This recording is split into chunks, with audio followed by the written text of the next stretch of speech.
আমার স্টার্টআপটা ঠিক মতো চলবে কিনা একটু জেনে নেব না, মানে এতগুলো টাকার ইনভেস্টমেন্ট, তাই না? আমিও যাব তোমাদের সঙ্গে। হ্যাঁ, কিরে রেহান, কাল কখন যাব বাবা বল? ঠিক আছে, আমি তোমাকে জানাচ্ছি। এই শালু, তুই দাঁড়িয়ে আছিস কেন? যা গিয়ে হাত মুখ ধুয়ে আয়, খেতে বসতে হবে তো। যা যা যা যা চল। 1 মিনিট মহারানী, দাঁড়াও। বাবা এসেই তরবর করে চলে যাচ্ছ। এই যে তুমি রাত বিরেতে 10টা 11টা অব্দি অফিসে ডেটা এন্ট্রি করে বাড়ি ফিরছো, রাস্তাঘাটের অবস্থা জানো তো? একটা কিছু ভালো মন্দ ঘটে গেলে এই মল্লিক বাড়িরই কিন্তু নাক কাটা যাবে, এটা মনে রেখো। তোমার আর বিয়েও দেওয়া যাবে না গো।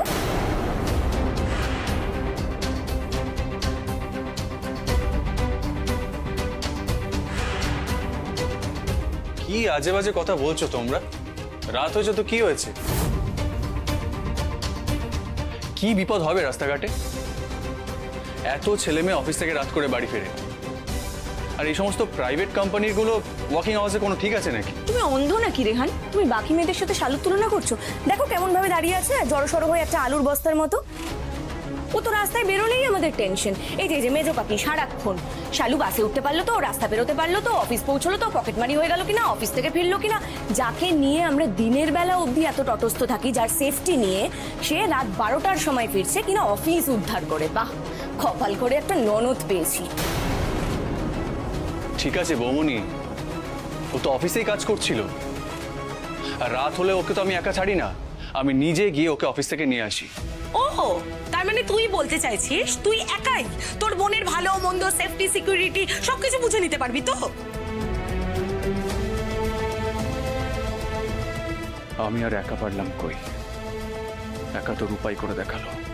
কি হলো রেহান, কথা কানে যাচ্ছে না কি বলছি আমি? হ্যাঁ শোন, আমরা না একটা জয়েন্ট ফ্যামিলিতে থাকি জানিস তো। এখানে একটা কোনো ভালো মন্দ কিছু ঘটে যায় যদি, তার দায়টা কিন্তু সবাইকে নিতে হবে, সবাইকে ভুগতে হবে সেজন্য। তুই বাড়িতে টাকা পয়সা সেরকম কিছু কন্ট্রিবিউট করতে পারিস না, সেটা আলাদা কথা, সে কথা আমি ছেড়েই দিচ্ছি, তুলছি না। কিন্তু রাত বিরেতে না আমাদের এই অকারণে ফালতু টেনশনটা দিস না। হচ্ছে নাকি? মেয়েটা তো খাটাখাটনি করে বাড়ি ফিরেছে, ঘরে যেতে দাও, একটু ফ্রেশ হোক, খাবে তো নাকি? আর তুমি খাচ্ছ না কেন? খাও তো। যা মা, শালু যা ঘরে যা।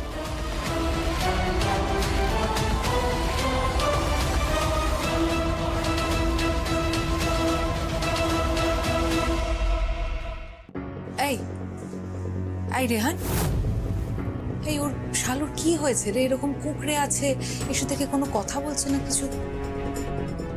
মা, শালু টায়ার্ড হয়ে গেছে, তুমি প্লিজ কাকেমুনির মতো আবার ওকে জেরা করতে শুরু করে দিও না। মেজদি ভাই, শালুর চাকরিটা এবার ছাড়িয়ে দাও তুমি। এই রাত বিরেতে টেনশন না আর ভালো লাগছে না গো। মা শোনো না, শালু চাকরিটা করুক, মানে ছাড়িয়ে দেওয়াটা উচিত হবে না, তাই না? ও বরং যে অফিসে চাকরি করে সেই অফিসের বসকে বলুক যে 7টার মধ্যে ছেড়ে দেওয়ার ব্যবস্থা করে দিতে, তাই না? সেটাই বেটার, করুক করুক। সোমো, তুই প্রিয়া তোরা পারবি তো 7টার মধ্যে বাড়ি ঢুকে যেতে? তুই শালুর সঙ্গে ওদের তুলনা করছিস? ওরা ডাক্তার রে রেহান, ডাক্তার। হ্যাঁ হ্যাঁ, জানিস তো ছোট, এই বাড়িতে না সবাই ভীষণ ভালো। কে খারাপ বলতো? আমার ছেলে আর আমার মেয়ে। প্রিয়া ডাক্তার, তার তো বাড়িতে ঢোকার কোনো রেস্ট্রিকশন নেই, সে যখন তখন ঢুকতে পারে। এই যে মিশকা, সে একটার পর একটা ব্যবসা করে চলেছে, সে মিটিং করে রাত বিরেতে ফিরছে, কোনো অসুবিধা নেই। কিন্তু কেন নেই বলতো? কারণ ওরা তোকে তেল দিয়ে চলে কি না, তাই নেই।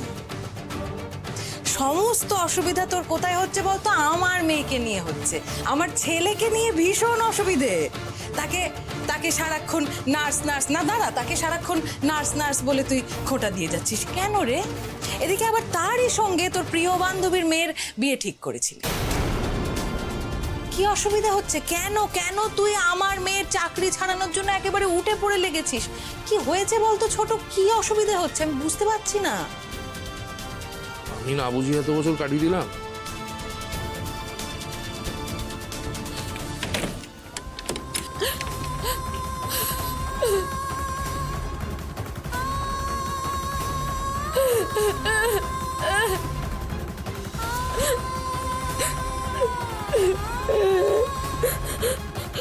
একটু ভালো করে খাওয়া দাওয়া করবো, পার্টি টাটি করবো।